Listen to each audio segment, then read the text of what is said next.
Hi friends, welcome to Live 365. Today's episode is about progress, not perfection. I want to talk to you a little bit about how enraged I am at the fact that this society is obsessed with perfection. We have so many different apps and so many different pieces of technology in order to perfect either something that we do or especially how we look. We have so many photo editing apps. We have computer software to check our work. We have everything from that, those simple things to cosmetic surgery, all right? We have so many things. We have implants. We have all these terrible things that we do to ourselves in order to try to make ourselves look like the perfect or the ideal person. And I just think that it's disgusting, and it shows how broken we are as a society that we feel the need to alter ourselves so much to fit into one specific little mold that supposedly is the desirable image. I do not subscribe to that. I think that beauty and wellness and wholeness look differently depending on who you are, and that is a good and wonderful thing. So, I also think that this idea of perfection, we're obsessed with not only looking perfect, but also doing something perfectly the first time we try it. I think that a lot of people have misgivings about trying something new because we're afraid that we're not going to be good at it. But how do you know whether you're good at something or not until you try it, number one? And number two, how do you expect yourself to be perfect if you're trying something for the first time? It makes no sense. But there are so many pressures on us in society as a whole to be perfect. There's especially a lot of pressure in the job market. Because jobs are so competitive now, we want somebody who's the most qualified to take that job position, and we want them to be perfect as soon as they hit the ground running on that particular job, even if they aren't giving any adequate training on that job. And I see that a lot now. People are hired, they're just thrown into the fire, and they're expected to work miracles even if they don't have the tools that they need in order to do the job well. They're expected to perform at 150% maximum capacity, and it's just ridiculous. But just because the job market is not a happy place to be right now doesn't mean that we have to take that idea and permeate that through the rest of our daily lives. And I think that that's something that a lot of people do. But we really don't need to subscribe to that mentality. But the problem is that because there's so much pressure on us as a society, we compare ourselves too much with others, which is just the thief of joy. Comparison is the thief of joy, right? If we're looking for the greener grass on the other side, we don't pause to think about how green the grass really is on our side, right? We are terribly afraid of failure as a society, especially in Western society. We are so extremely afraid to fail at something, to fail to live up to not only others' expectations, but also our own, because oftentimes our expectations are way too high or just completely disproportionate to who we actually are and what we can actually accomplish. We also become much more tentative in our relationships with one another when we seek this ideal of perfection. My cat is currently ripping up his cardboard box. Whenever we buy diapers, we give him the cardboard box as his little kitty cat fort, and he tears it up. So that's what you're hearing. Anyway, so I just wanted to offer a few tips to sort of get rid of this notion of perfection and to celebrate yourself a little bit more and to have more of a healthy approach to self-betterment. So the first one is to realize that perfection is a myth. Perfection is unobtainable. Back in, centuries ago, martial artists were not awarded a black belt. The belt was actually midnight blue. And from a distance, it definitely looked black because it was so dark. But actually, the pigment was midnight blue because they knew that perfection was unobtainable. So even when you did reach that black belt level, you were considered an expert in your field, but you still weren't perfect. So your belt was midnight blue. And I really like that. Perfection is unobtainable. What is perfect anyway? Who gets to define what perfection actually is? Nobody, right? We are all different. We are all flawed. And that's a wonderful, healthy, natural thing to embrace. Just because we have technology to correct and perfect and change doesn't mean that we have to use it or embrace its ideals. We are human, and we are natural, and we are organic, and we are whole, and we are flawed, and that is okay.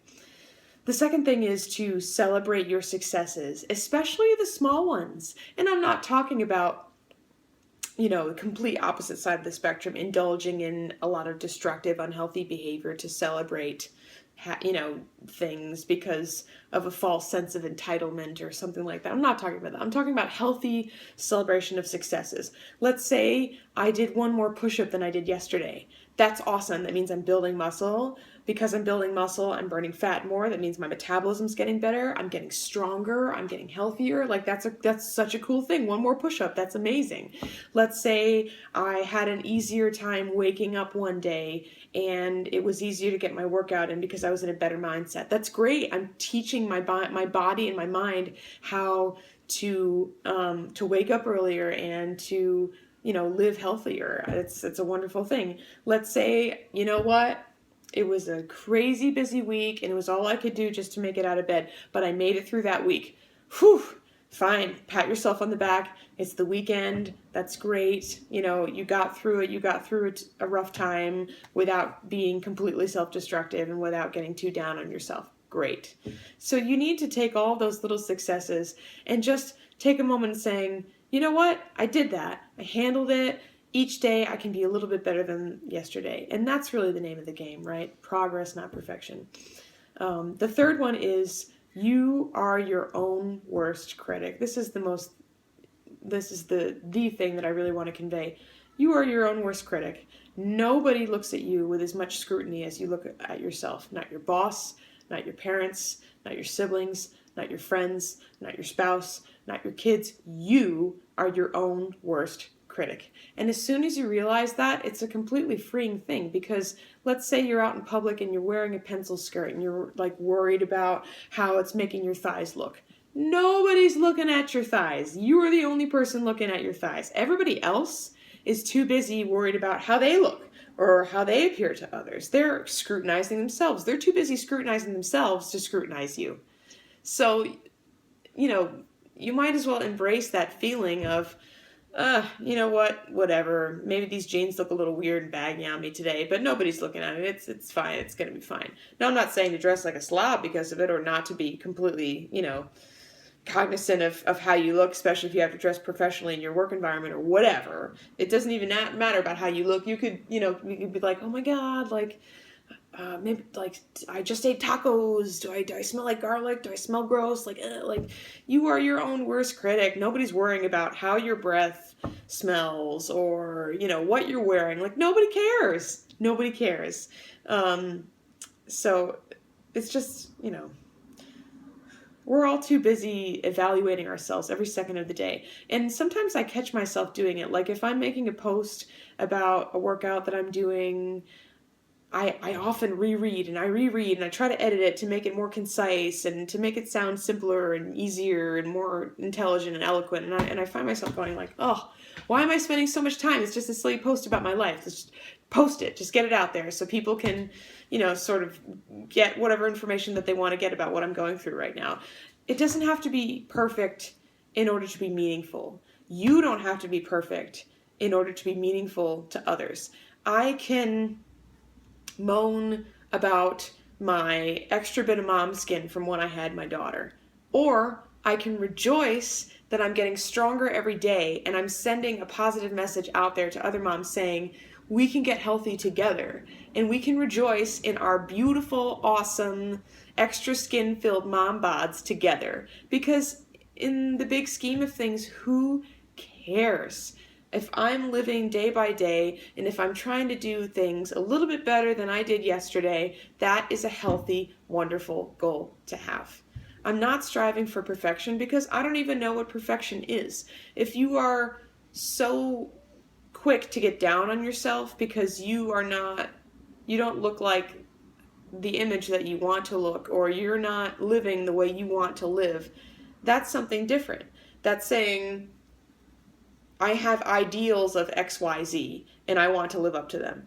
well, that's when you can reevaluate and so you can say, okay, well, you know what? I want to make better decisions in XYZ categories. That's just a way of evaluating where you are in your life. That's a wonderful thing. But if you're, constantly stressing yourself out because you're not perfect 100% of the time, then it's a really, really self destructive path. And I just want to encourage people to think about progress, not perfection. I post a lot about progress because it's all about progress. There's no such thing as the destination. We're always headed somewhere, coming from somewhere. But we should always be moving forward. And if we think like, I'll be happy when I have more money, I'll be happy when I have that hot body. I'll tell you right now, when I was 220 pounds, I said, I'll be happy when I break the 200 mark. When I broke the 200 mark, I said, I'll be happy when I break the 190 mark. When I was 190, I said, I'll be happy when I break the 180 mark. And so the thing is, I realized after a while that I was being so self-destructive because I wasn't taking the time to celebrate my little successes along the way. And I wasn't taking the time to celebrate myself and the person I was becoming. Now I'm 167. And while my goal is a healthy, probably 162, 163 with a lot more muscle definition, that's my goal. That's a healthy goal. I'm not bemoaning my awesome, energetic, mobile 167-pound self. I'm not. I think I look pretty darn good. I look pretty darn good. My biceps are getting there. My traps are getting there. Got a little more back definition than last week. I'm pretty excited about that. And so I'm celebrating these little successes along the way. Ooh, I held forearm plank, side plank for a lot longer than I could a couple weeks ago. And that's really hard for me. So that was something that I realized that like, wow, I can do that now. So celebrate your little successes. Realize that perfection doesn't exist.